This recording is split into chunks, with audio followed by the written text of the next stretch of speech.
एक सवाल है, तुम्हारी जिंदगी का सबसे बड़ा दुश्मन कौन है? शैतान। लेकिन असल में उससे भी बड़ा दुश्मन है तुम्हारा अपना नफ्स। आज हम बात करेंगे उसी नफ्स के धोखे पर और कैसे उस पर काबू पाया जाए।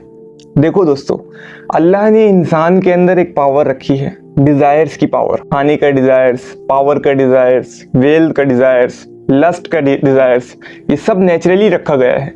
लेकिन प्रॉब्लम ये है कि ये डिजायर्स इंसान को जुल्म तक ले जाती हैं। नबी करीम सल्लल्लाहु अलैहि वसल्लम ने फरमाया, सबसे बड़ा मुजाहिद वो है जो अपने नफ्स के खिलाफ जिहाद करे। समझ रहे हो? सबसे टफ बैटल तुम्हारी नफ्स के अगेंस्ट है। शैतान तुम्हें सिर्फ विस्पर करता है, लेकिन जो तुम्हारे अंदर का नफ्स है वो तुम्हें फोर्स करता है।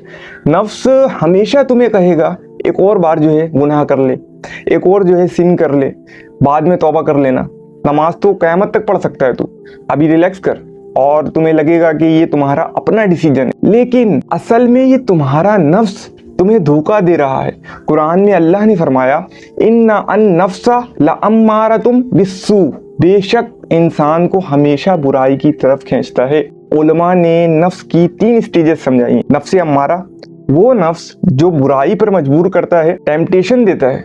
नफ्स लव्वामा, वो नफ्स जो बुराई के बाद तुम्हें गिल्ट दिलाता है, तुम्हारी रूह को हिला देता है। नफ्स मुतमइन्ना, वो नफ्स जो अल्लाह की याद में चैन पाता है, सुकून में रहता है। क्वेश्चन ये है कि तुम्हारा नफ्स अभी किस स्टेज पर है? बुराई करके चिल हो जाता है, या बुराई करके गिल्ट फील करता है, या फिर सिर्फ अल्लाह की याद में जो है सुकून पाता है? नफ्स का सबसे बड़ा ट्रैप कंफर्ट जोन है। वो तुम्हें हमेशा इजी चीज़ों की तरफ जो है खींचता है। नफ्स कहेगा सो जाओ, फजर बाद में। नफ्स कहेगा जो है सब ये काम कर रहे हैं, तुम भी कर लो। नफ्स कहेगा अपने आप को जो है इंजॉय करने दो, जिंदगी एक ही दफ़ा तो मिलती है। और इसी ट्रैप में इंसान अपनी असल ज़िंदगी बर्बाद कर देता है। रिमेंबर, दुनिया एक शॉर्ट एग्जाम है और नफ्स तुम्हें हमेशा चीटिंग करने पर उकसाए, लेकिन आखिरत का पेपर तुम चीट नहीं कर सकते।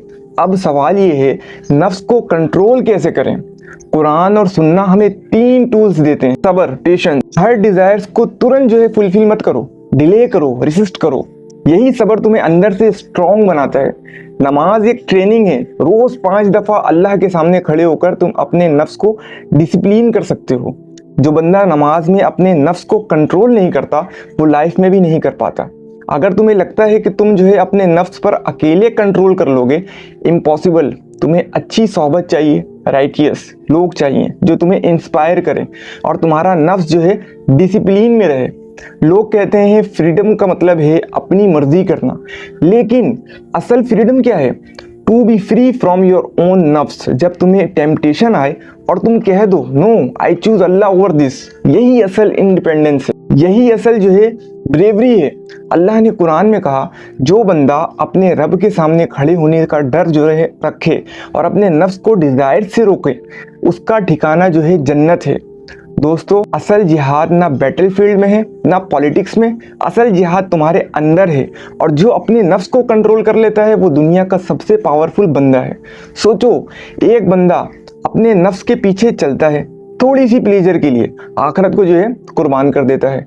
और एक बंदा अपने नफ्स को जो है रोकता है, टेम्पोररी जो है पेन झेल कर अपनी परमानेंट जो है प्लेजर यानी जन्नत पा लेता है। चॉइस तुम्हारी है, तुम अपने नफ्स को जो है गुलाम बनाकर जीते हो, या फिर अल्लाह के बंदा बनकर जो है जीना चाहते हो।